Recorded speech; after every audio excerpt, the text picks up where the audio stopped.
বিচার না হওয়া পর্যন্ত বাংলাদেশ আওয়ামী লীগের কার্যক্রম নিষিদ্ধের বিষয়টি যুক্তরাষ্ট্র অবগত আছে জানিয়ে মার্কিন পররাষ্ট্র দফতর বলছে, গণতান্ত্রিক প্রক্রিয়া ও মত প্রকাশের স্বাধীনতাকে সমর্থন করে যুক্তরাষ্ট্র। মঙ্গলবার 13 মে ব্রিফিংয়ে এক প্রশ্নের উত্তরে একথা বলেন মার্কিন পররাষ্ট্র দফতরের উপমুখপাত্র টমি পিগট আরও বলেন, আমরা বাংলাদেশ সহ সব দেশের প্রতি আহ্বান জানাই তারা যেন মত প্রকাশের স্বাধীনতা, শান্তিপূর্ণ সমাবেশ এবং সব সংগঠনের স্বাধীনতাকে সম্মান করে। এদিকে অন্তর্বর্তীকালীন সরকার দল হিসেবে আওয়ামী লীগের কার্যক্রম নিষিদ্ধ করায় আনুষ্ঠানিকভাবে উদ্বেগ জানিয়েছে ভারত।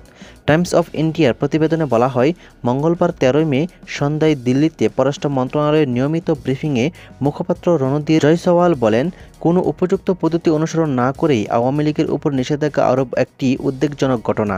তিনি বলেন, বাংলাদেশ গণতান্ত্রিক স্বাধীনতা যেভাবে খর্ব করা হচ্ছে এবং রাজনৈতিক পরিসর পলিটিক্যাল স্পেস সংকুচিত হয়ে আসছে, তাতে একটি গণতান্ত্রিক দেশ হিসেবে ভারত স্বভাবতই উদ্বিগ্ন প্রকাশ করছে।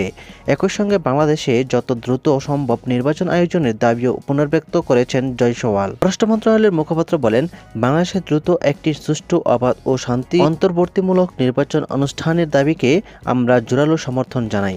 বিভিন্ন অপরাধমূলক কর্মকাণ্ডে জড়িত থাকার যথেষ্ট তথ্য প্রমাণ থাকায় আওয়ামী লীগ এবং এর সব অঙ্গ সংগঠন, সহযোগী সংগঠন ও ভাতৃপ্রতিম সংগঠনের যাবতীয় কার্যক্রম নিষিদ্ধ করেছে সরকার। সোমবার 12 মে বিকেলে রাষ্ট্রপতির আদেশক্রমে স্বরাষ্ট্র মন্ত্রণালয়ের সিনিয়র সচিব নাসিমুল গনির স্বাক্ষর করা এ সংক্রান্ত প্রজ্ঞাপন জারি করা হয়েছে। এদিকে আওয়ামী লীগের রাজনৈতিক কার্যক্রম নিষিদ্ধের প্রজ্ঞাপনের পর সোমবার 12 মে রাতেই দলটির নিবন্ধনও স্থগিত করেছে নির্বাচন কমিশন ইসি।